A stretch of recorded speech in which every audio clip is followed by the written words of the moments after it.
So I have a lot to say today, so I'm just going to dive right in. Today, we're going to talk about 10 ways to feel significantly better about your body. And by the way, if you are, well, you know what? I have so much to say. I am not even going to invite anyone to call in because I have that much to say. But if you are on the Instagram live feed as I'm doing the show on Voice America, feel free to drop a comment or a question. So I got an email from a listener who said, I feel like I won't be able to accept my body until it's perfect, and it is far from perfect.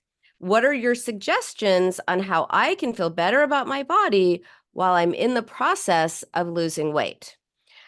Okay, great question. But first of all, there is no such thing as a perfect body. But if you want to feel better about your body, I do have 10 tips that will help you while you're on the journey, just like my listener, to lose weight or to get healthier.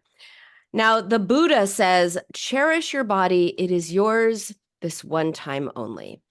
But we are not cherishing our bodies, are we? We are holding ourselves up to an ideal of physical perfection, whatever that is, and finding fault with ourselves all the time when we inevitably fail to meet our goals.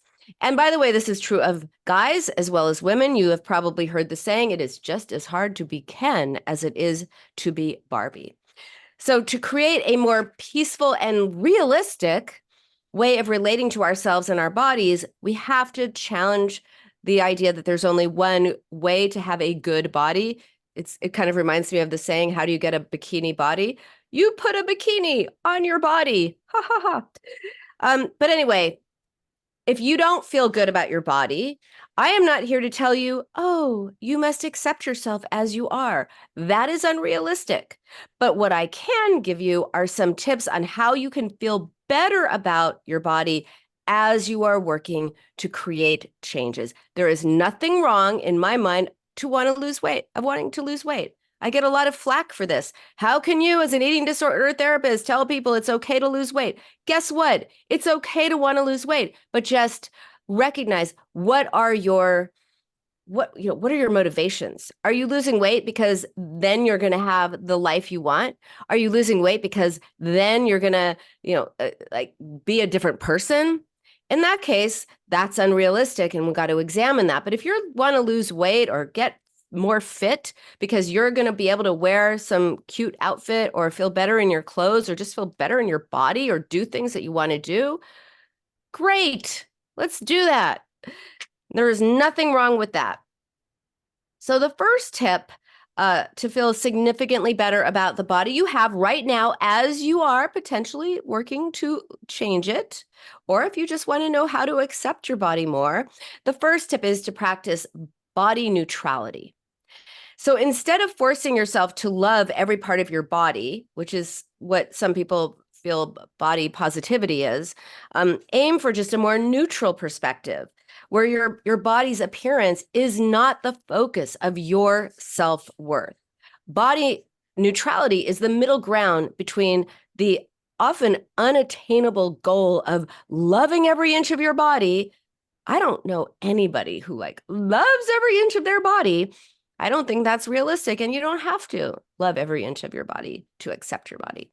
And the harmful attitude of body hatred. So in between total body acceptance, I love every inch of my body, and I hate every inch of my body, is body neutrality. It's about acknowledging your physical self without attaching a strong positive or negative emotion to it. And when I work with people who struggle with body image, I find that this is a really good place to start because a lot of people find the idea of body positivity overwhelming or just inauthentic or impossible. And then they feel bad twice. They feel bad about their bodies, and then they feel bad because they cannot accept their bodies. So now you feel doubly bad. Bad for whatever you feel bad, and bad because you can't just magically like your body, love your body, accept your body. And now you feel double bad. And that's when maybe you go to the kitchen to comfort yourself. So this is not realistic in my experience of over 2 decades treating people with eating disorders, exclusively treating people with eating disorders.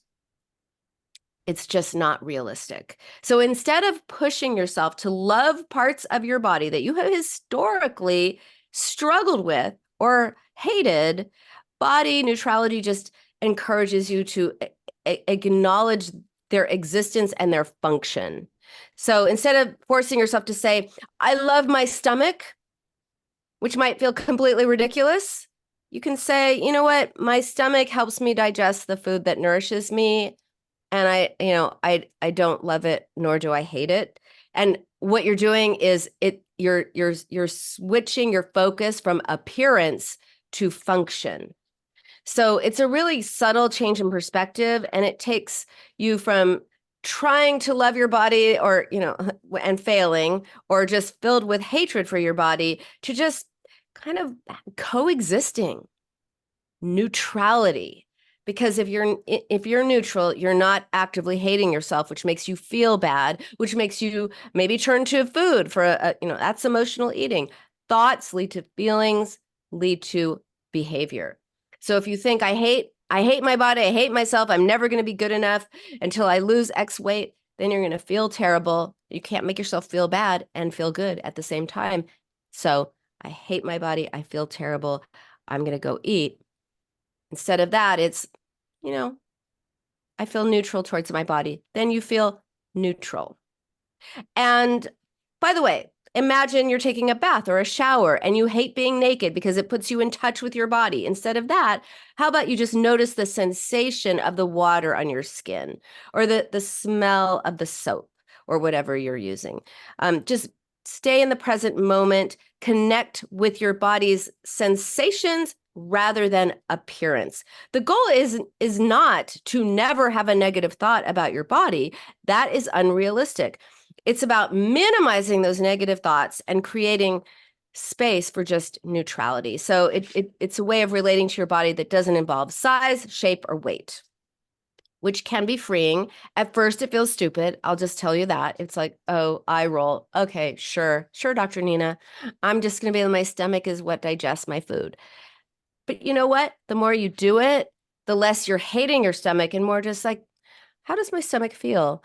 And like with anything, practice makes progress. So start small, and over time, you're going to find this practice of body neutrality not only changes how you view your body, but it frees you up to think about other things. Because when we're so focused on, oh, I hate this and this role and this and all the thoughts, your mind is occupied with that. And you have other things to think about, right? Sure you do. So remember, your body is where you live. It's how you experience the world.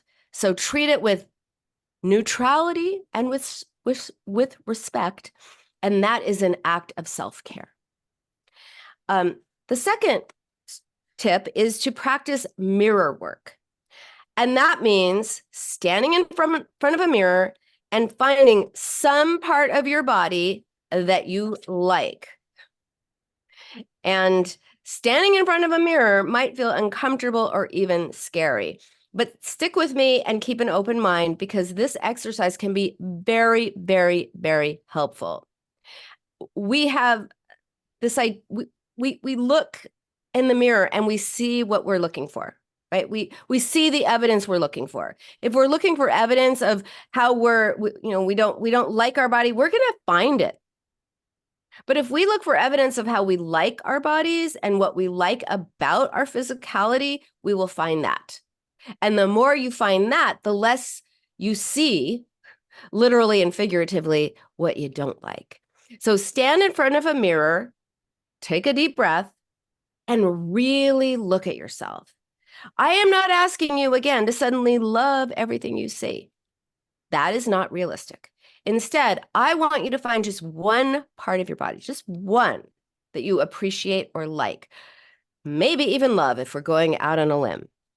And maybe it's your eyes. Maybe it's your smile. Maybe it's your strong legs. Maybe it's your skin. Maybe it's the color of your hair, or the color of your eyes, the shape of your ears. I don't know, whatever it is. Find something about the you in the mirror that you like. The key is to focus on what you appreciate rather than on criticizing yourself.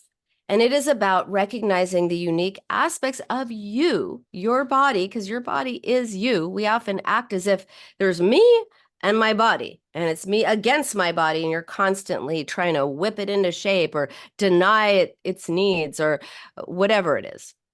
But your body is you. It's a part of you. So look at parts of you, your body that you like, and pay attention to how you feel when you do this. And you might notice you get a little softer in terms of your self-talk, your negative self-talk. And that is the power of redirecting your focus from criticism, self-criticism, body criticism to appreciation. And I know, again, just as with body neutrality, mirror work can feel challenging. You can feel kind of silly. That's okay. If you are used to focusing on your perceived flaws or on your flaws, however you want to look at it, it's really hard to switch perspectives. It is. It's very hard. I don't want you to think suddenly you should just go like, aha, I'm seeing things I like. So, now I'll feel better about myself. It doesn't work that quickly. But with practice, you can train your mind to notice and appreciate the positive aspects of your body. So for those of you who are on Instagram with me right now, I challenge you. What is one thing that you like about your appearance? Drop it in the comment. No one will see this. I don't keep these. No one will see what it is, but just think about it. Look in a mirror or look at a photo. Find something you like about you and let us know. Now, this isn't about forcing positivity or pretending, again, that you love every inch of yourself. It's about cultivating a more balanced and compassionate view of your physicality. And over time, the more you practice this, you find that your overall body image starts to improve. Alexia likes her eyes. Great. So, Alexia, I want you to, when you look in the mirror, every time you look in the mirror, I want you to think, nice eyes. Look at those eyes and with appreciation. Don't look through your eyes and find negativity. Look in the mirror and say, hey, I love my eyes. I have such beautiful eyes, right? And the more you do that, the more you'll see that when you look in the mirror. And the less you'll see the things you don't like. Make sense? Can you do it? Are you willing to do it? Would you do it for a week? I challenge you, do it for a week and let me know how it goes. And then you can add things, but I don't want to get ahead of myself. No. The more you practice appreciating your body, the better you feel, the easier it becomes to develop a self-nourishing and nurturing approach. Because when you are not at war with your body, you are likely to make other choices that support your well-being. Because you're not hating on yourself. You like yourself more. All right. Then the next tip is to engage in intuitive movement. Now, you may have heard, oh, thank you, Alexia. I'm so glad you're here. You with the beautiful eyes. Okay. Now, you guys, you probably heard of intuitive eating, but have you heard of intuitive movement? When you think of exercise, do you imagine spending hours at the gym and thinking about what people are thinking about you as you're at the gym? Instead, intuitive movement is moving your body in ways that feel good and natural to you without focusing on calorie burning or body shaping. It's about your experience. So intuitive movement is a really powerful way to just reconnect with your body and find joy in physical activity without that baggage of diet culture, which is like whips you into shape. How about just enjoy the feeling of movement? Because then you're more likely to do it. I used to have a show on LA Talk Radio, and there was a guy who used to call all the time, and he'd say, "Oh, I keep telling myself I need to get out and walk." and I can't get myself out of the house. What's wrong with me? I can't get out of the house and walk the 3 miles or 1 mile, or I think it was like 1 mile that he was supposed to do, according to his doctor. And his name was Nick. I said, Nick, do you like walking? He's like, I hate walking. I said, well, why are you trying to do something you hate? Don't try to walk when you hate walking. He's like, yeah, it's so boring. So we talked about, he said, but my doctor says I have to do it. So we talked about, okay, would you like walking better if you're listening to music, if you're listening to a podcast, if you're listening to a book? It's like, yeah, I would. But he's like, you know what I really like? I like playing tennis. I'm like, okay, go play tennis. Right?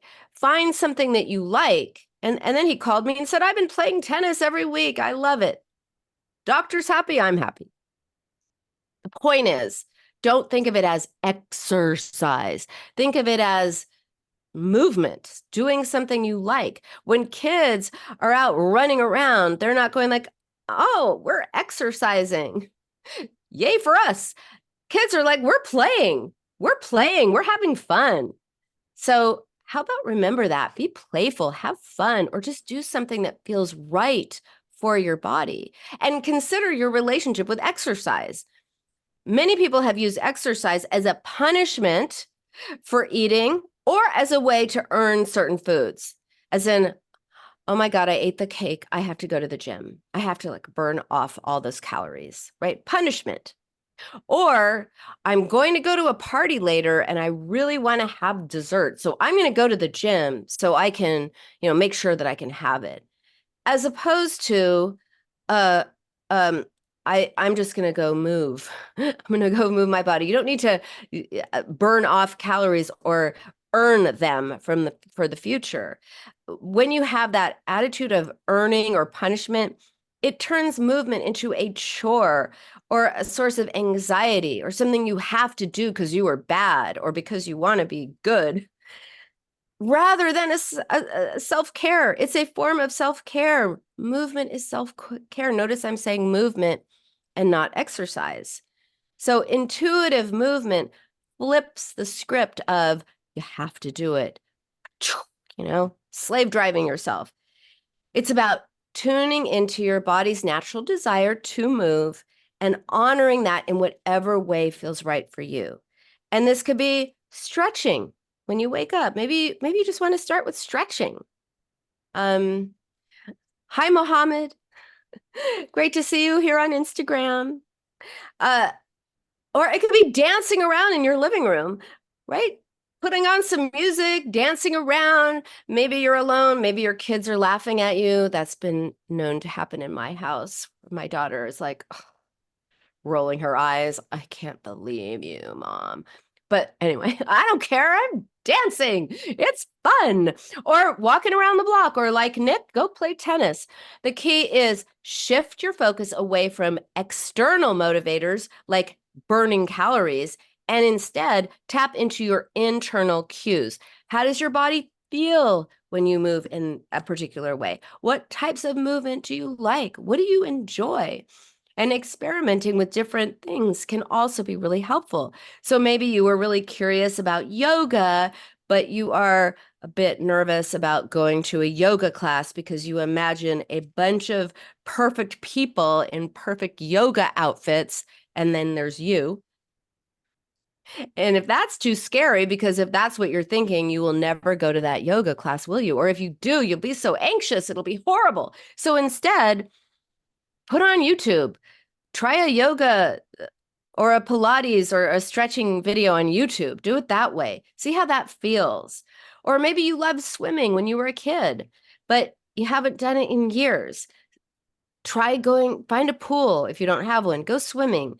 Reconnecting with activities that really bring you joy, it's going to make you feel good. And you're not going to feel like you're exercising. You're just going to feel like you're moving. And it's not about performance. It's not about achievement. There's no need to push yourself to exhaustion, to pain. If you do not enjoy the movement, like Nick did not enjoy walking, it is okay to try something else. And again, this approach really reframes exercise as a form of self-care rather than about control. So it helps you, it really helps you enjoy physical activity as a source of enjoyment and well-being instead of a tool for weight control. And the more that you're just thinking about like, how does this feel in my body? You're not thinking about how do I look doing this? So give yourself permission to move in ways that feel intuitively good to you, whether you're dancing in your living room like me, or stretching or swimming or walking or whatever, chair yoga even. Your body has an innate wisdom. It really does. Your body knows what you need. Really does. So trust your body, listen to it, and move with it, not against it. All right. So far we have talked about body neutrality, mirror work, intuitive movement. The next is do a diet culture detox. Here's what that is. Identify and challenge diet culture messages in your environment and replace them with a more reasonable perspective. Now, what do I mean by that? So diet culture. Diet culture is like air pollution. I live in LA, so I know, as my grandmother would say, I know from air pollution. It is everywhere. It's sometimes invisible, sometimes visible, and we breathe it in without realizing it. It's in the magazines or the ads on TikTok promising flat abs in 5 days, or conversations about being good with food. Like, I was so good, I had a salad for lunch. Or, oh, so bad, oh my God, I ate pasta. Don't you have other things to think about and to talk about? I think you do. And it is also in the subtle ways we praise people for losing weight or looking fit. Oh my God, she had a baby 3 months ago and she's already lost it. She looks amazing. Like, that's all diet culture. And doing a diet culture detox means becoming aware of how pervasive these messages are and how damaging they are, and actively challenging them. So it's about developing an eye for diet culture and questioning the assumptions that you have internalized because it's been around you your whole life about food and your body. And so start by noticing diet culture in your daily life. So maybe one of your coworkers is talking about their new cleanse, or someone on social media is promoting some miracle weight loss tea. Have you all seen those? Oh, no, the best one, or maybe the worst one is like the earring. I wore this earring and I lost 50 pounds just by wearing an earring. Oh my God. And once you start looking, and you start looking with a critical eye, don't be critical to yourself, be critical to diet culture. Once you start looking with a critical eye about how much diet culture is showing up in your life, you will be amazed at how pervasive it is. So first notice it, and then challenge those messages. Ask yourself, is this based on scientific fact, or is it a diet culture myth? Who profits? Oh, this one. Who profits from me believing this? Who profits? The diet industry. The $60 billion diet industry is profiting by you thinking that you need to lose weight. You are not good the way you are. You must have some ideal physical appearance that you need to go on a diet to achieve. The diet culture does not want you to succeed at dieting. It's like the car industry does not want to build a car that will last forever, because then they would sell very few cars. The technology probably exists for cars that will last forever, 30 years, 50 years. I mean, cars have lasted 50 years, 100 years. You can see cars from the 1906 at the car museum, at Peterson Car Museum in LA. It's amazing. But I digress. Okay. So just like the auto industry would never build a car that can last forever, because then they would not sell as many cars, The diet industry does not want you to succeed at dieting because they can't then sell you more diet stuff, more diet books, more diet foods, more diet this or that. So the diet industry is not your friend. And also ask yourself, how does this message, this diet culture message, how does it make me feel about myself? How does it make you feel about yourself? For example, if you see a headline about foods you should never eat, the 5 foods you should never eat, challenge that because all foods can fit into a healthy lifestyle. There are no good foods. There are no bad foods. They're just food. That's food neutrality. Some are healthier, some are less healthy. But practice food neutrality too, because otherwise it's, I ate a good food. Now I feel really good about myself. Guess what? You have other things to feel good about yourself other than the fact that you ate spinach or kale. Just asking. Am I the only person who thinks kale is gross? I hear how healthy it is, but I think kale is gross. Who's with me? Hey, if you're on Instagram and you think kale is gross, let me know. I don't think I'm alone. Anyway, or oh my God, I ate chips, so now I was bad. Now I feel bad about myself. Now your self-esteem in the moment is compromised because of something you ate. Okay, Elle also thinks that kale is gross, right? The kale, whoever is doing marketing for kale, I mean, amazing, because we're all being told that we have to eat it. And I'm sorry, yuck. All right. So, I have about a minute until our break. So right now, I want you to focus on recognizing, think about it during the break, recognizing what are the messages that you have believed. And when we come back, we're going to talk about how you replace them. 30 seconds. Jordan, my engineer, is giving me the countdown. Okay, we're going to talk about how to replace them with more balanced, compassionate perspectives. So as an example, instead of I need to lose weight to be happy, my worth is not determined by my weight. And by the way, for anyone who thinks that they will be happy when they lose weight, no, actually, when you are happy, then you will lose weight. And on that note, I'm going to take the break. If you're on Instagram, I'm going to stay with you, and I'll be back in 2 minutes, and we're going to talk about other ways to feel significantly better about your body without losing weight. See you in a bit. All clear. Back in 2. Thanks, Jordan. Hey, everyone on Instagram. So having heard, not all of you have heard everything, but we're talking about body neutrality, mirror work, intuitive movement, and doing a diet culture detox. When we come back, I have many more to discuss, but I want to know from you which of these resonates with you the most. And what is one thing that you are willing to do differently starting now? What is one thing you're willing to do differently? Are you willing to look in the mirror like Alexia and say, you know what? I like my eyes. I'm going to see something that I like about me.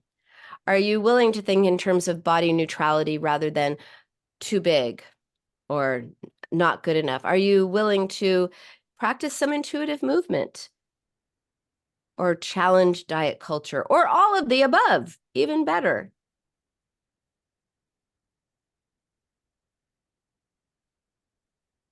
Don't be shy. Are you here? Am I speaking to air?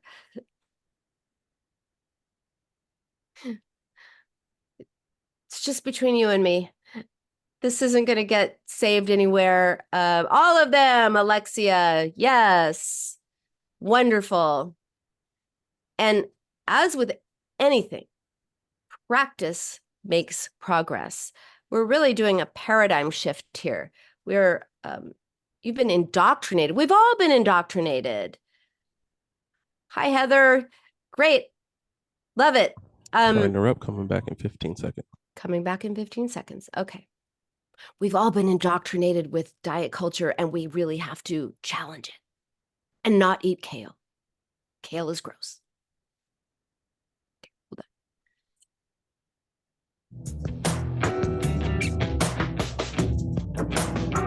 Welcome back to the Binge Cure with Dr. Nina. Have questions for Dr. Nina? Join her on the show at 866-472-5792. That's 866-472-5792. Now back to the show. Welcome back to the Binge Cure with Dr. Nina. Today we are talking about 10 ways to feel significantly better about your body. We talked about body neutrality, mirror work, engaging in intuitive movement, and now we're talking about diet culture detox. And before the break, I was talking about how do you identify diet culture and really be on the lookout for what those messages are that are so destructive. And then once you identify those messages, it is time to replace them with other messages and different kinds of self-talk. So instead of, oh my God, I was so bad for eating that fill in the blank, pasta, cake, sugar, anything with a carb, whatever it is, you say, you know what? I really enjoyed that cake as part of a balanced approach to eating. That was good. Was it yummy? Yes, it was. I have one food rule. For those of you who are new to my Binge Cure method, I have one food rule. And that food rule is it has to be yummy. Because so often we eat things that we think are healthy and we feel so deprived. And eventually we want something that's yummy. And that's where emotional eating, binge eating, all the things happen. So if everything you have is pretty yummy, you're not going to feel so deprived. But that's a whole other show. Okay. Also, unfollow the social media accounts that make you feel bad about your body. Just unfollow them. You do not need that in your feed. Replace diet books with books about intuitive eating or body acceptance or the Binge Cure with Dr. Nina. the Binge Cure, 7 Steps to Outsmart Emotional Eating, my book. So couldn't help the shameless plug there, but shameless self-promotion. But there you have it. Surround yourself with people who talk about their bodies and food in more neutral or even positive ways, or who, better yet, don't talk about their bodies and don't talk about food. Diet culture is really deeply ingrained in our society, and detoxing from it, don't detox from sugar, don't detox from whatever food group, detox from diet culture. It is a process. And you will still have days where you will fall into those old thought patterns. That is okay. Change is not just flipping a switch. Change is a process. The important thing is to stay aware and keep questioning, keep challenging, and keep moving towards that more balanced perspective. And as you liberate yourself from these restrictive and ridiculous ideals, you create space for a more peaceful relationship with yourself and your body and for other things in your life. So often there's all this food chatter, body chatter, food noise, thinking. So many people say this, and I remember thinking it myself. When am I going to stop thinking about food all the time? Just so sick of thinking about food all the time, thinking about your body all the time. It is just so wearing on you. It's exhausting. Not just the eating part, it's the thinking about it all the time, the obsession, the preoccupation. It's too much. And when you change your attitude, you stop thinking about it all the time, and you can start thinking about other things like what's fun? What do you like doing? What are you going to do? What are you going to do? You're going to think about your day, not your diet. Oh, Heather, I'm glad you like my top. Okay, my daughter is horrified by the fact that I got this top on Temu. I'm sorry. I know I'm going to get a lot of mail about how I should not be buying clothes on Temu. That has been, by the way, I believe that is not true. My 16-year-old daughter is horrified that I buy clothes on Temu, but I'm wearing a super cute top that I got on Temu. I'm just sharing it for y'all. I think it was like $12. I'm so proud of my $12 top. It's so cute. All right. If you're listening on to this on Voice America, you cannot see my super cute top, but I assure you, it's cute. Heather agrees. All right. So, you will have mental energy for other things that are on your mind. So think about what that would be. If you're not thinking about food or weight or what other people are thinking or what you should eat or what you shouldn't eat or what you ate or what you will eat, what's on your mind? What are you going to think about? A vacation? Something that you want? Something that maybe scares you that you need to deal with? I don't know. Something will be on your mind. If you want to share here. This is a great place to share and connect with yourself and other people who are getting it. All right. So the next thing after you do that diet culture detox, create I'm going to say a body positive or no, a positive attitude, social media feed. And by that, I don't mean body positivity. As I said before, when I was talking about body neutrality, body positivity is pretty much impossible. And I don't know anyone personally who's been able to say, actually, I love my body and all my curves. Nobody, I don't know anyone who's been able to do it. In 23 years of treating people, counting the time that I was a trainee, I think that counts. I've never met anyone who has been able to say, I love my body. Nobody. It's very hard to do. So if you can't do it, don't feel bad about yourself. That is, dare I say, normal, not a word that I like to use, but there it is. So, but I mean just a more positive, encouraging, enriching kind of social media feed. So fill your feed with positivity. I mean, the attitude, not body positivity, but the attitude. Look for people that showcase various body types, ages, skin colors. Look for diversity. Look for content that celebrates all kinds of bodies as they are, not as they should be. Not the people who are going to tell you how you're going to get shredded and all the words, I don't even know what they are. Cut, whatever it is. No, those don't make you feel good. If you are looking at an account and it does not make you feel good, do not follow that account. Unfollow now. So follow accounts that post about acceptance, mental health, intuitive eating, the things that I've talked about, or better yet, follow accounts that talk about things you like to do. If you're into yoga, follow a yoga person. Whether it's activists or therapists or just everyday people sharing their journeys in an accepting, positive way. Surround yourself with images and messages that reinforce the idea that there is no one way to have a good body. A good body is a body. All bodies are good because, the alternative is to have no body and then you're dead. So that's no good. So it's not about swapping one unrealistic ideal of a body for another. It's about expanding your vision of what bodies look like and challenging the narrow beauty standards that we have been conditioned by the diet industry to accept. Just curate a more positive feed for yourself and pay attention to how it affects you, because you might notice that you will feel less pressure to look a certain way. You really will, because we don't realize how much we're pressured until we don't see those images. Back when I was a trainee, I didn't work at this inpatient eating program, but a friend of mine did. And she said, and at the time, remember, this is 20 something years ago when they banned magazines. There was no 20 something years ago. There was no Instagram there was Facebook, but it was barely there.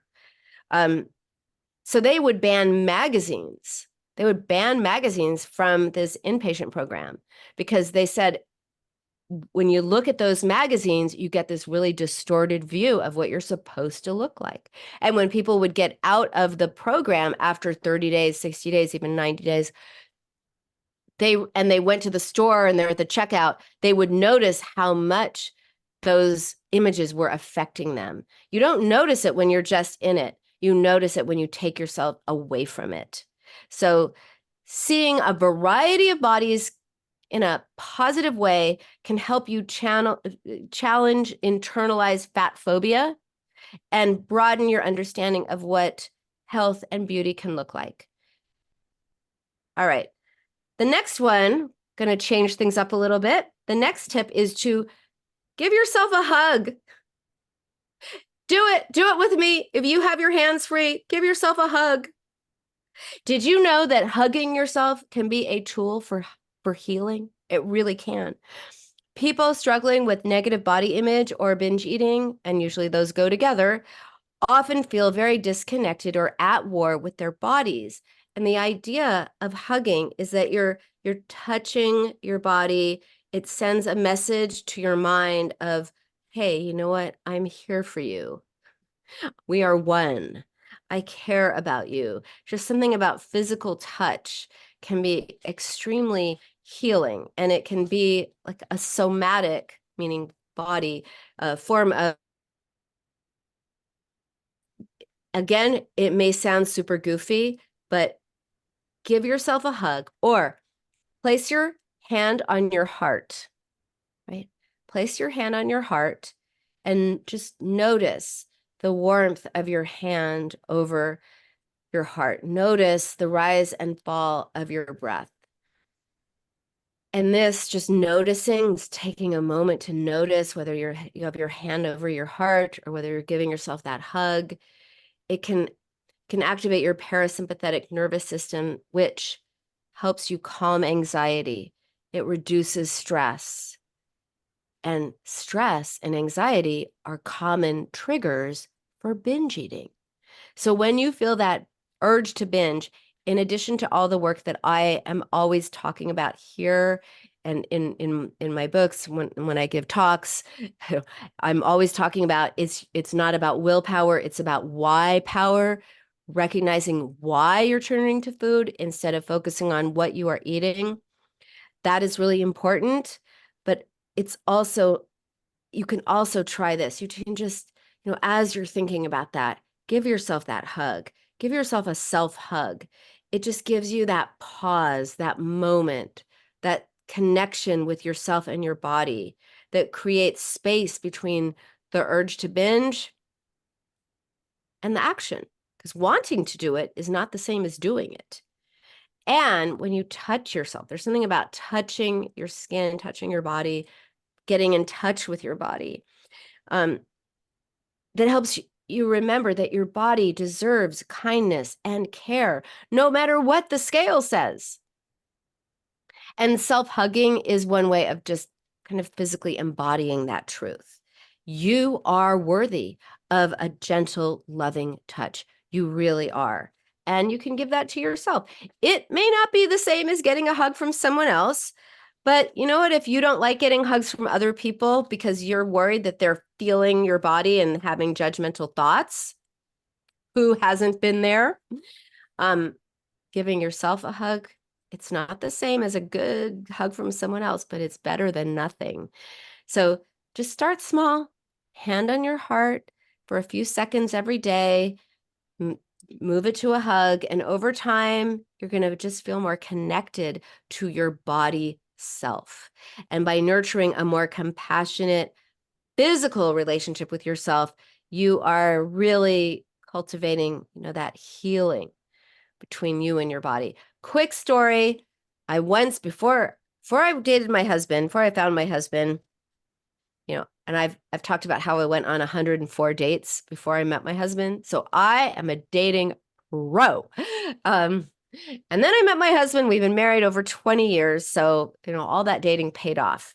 But one of the guys I went on a date with told me this.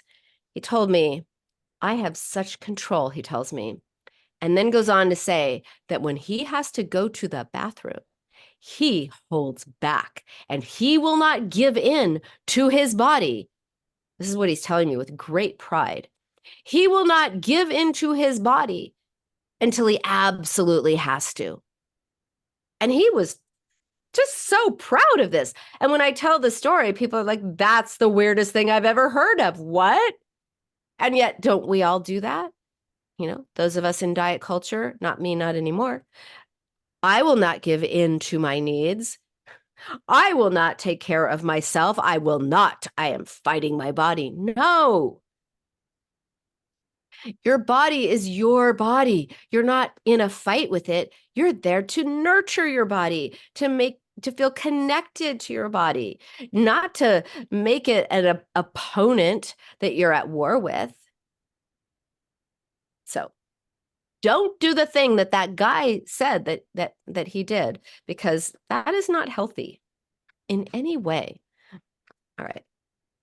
Okay, I'm running out of time. I don't have a lot of time so I'm going to kind of go through the rest of these quickly. The next one is create a body image time capsule.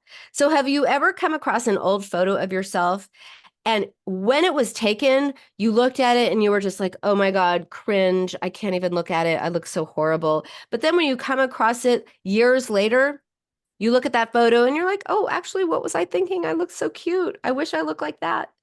Right? Have you ever had that experience? And when you see yourself with new eyes and you realize you look perfectly fine or even good. Why did you think you look so horrible? Why did you think you look so fat? That's the point behind this exercise. When you put your thoughts on paper, you create a snapshot of where you are right now. It isn't about judgment. It's about just honesty and self-reflection. So what you do is you write about how you are feeling about your body, the good, the bad, the ugly, all of it. And then by revisiting that writing in the future, you can give yourself an ability, you give yourself the chance to see how much your self-image has changed. So I'm not talking about a time capsule of years. Just write your thoughts down now, the good, the bad, the ugly, and give yourself a note in 4 months. Look back at it. See how much has changed. You might notice certain criticisms have softened. You've developed more compassion for yourself. You are practicing intuitive movement. You are practicing body neutrality. You're looking in the mirror and going, oh, I like that, and that. Instead of, oh, I hate that, and that. And you might be able to see how much has changed. So this exercise is really about acknowledging your journey and celebrating the steps that you've taken towards a healthier relationship with your body. Another one is, I'm going to skip to this because I'm going to skip over body mapping. Draw an outline of your body, fill it with positive words and images, things you like about yourself, and then look at it. Then write a body apology. I used to have a blog. I still have it. I just haven't updated it in like 4 years. Make Peace with Food. And I had a guest post by one of my colleagues, and she's an author, a motivational speaker. She wrote a guest post called A Body Apology. And I think it's really thought-provoking. I am going to read her body apology, because she writes, imagine you had a friend, and 24 hours a day, this friend was working for you, doing all kinds of really important things, holding you up, helping you walk, helping you breathe, laugh, sleep, read, see, dream, hear sounds, touch things, feel love, and countless other miracles.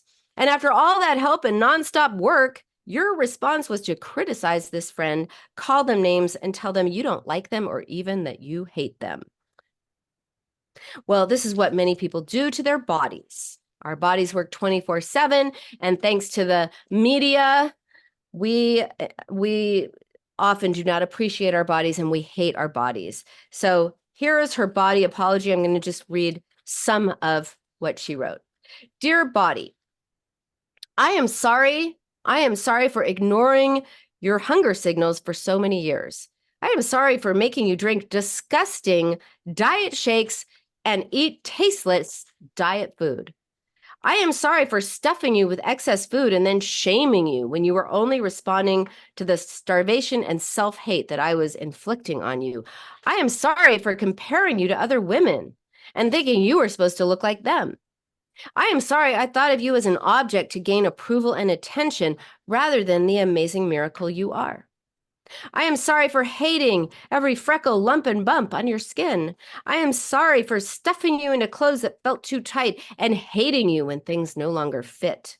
I am sorry for criticizing you every time I saw your reflection in a mirror or in a window. I could go on, but I won't because I'm running out of time. So think about what your body apology is. And then last tip is to write a love letter to your body. It helps you move away from that critical voice that so often dominates our thoughts about our bodies, and it moves us towards appreciation.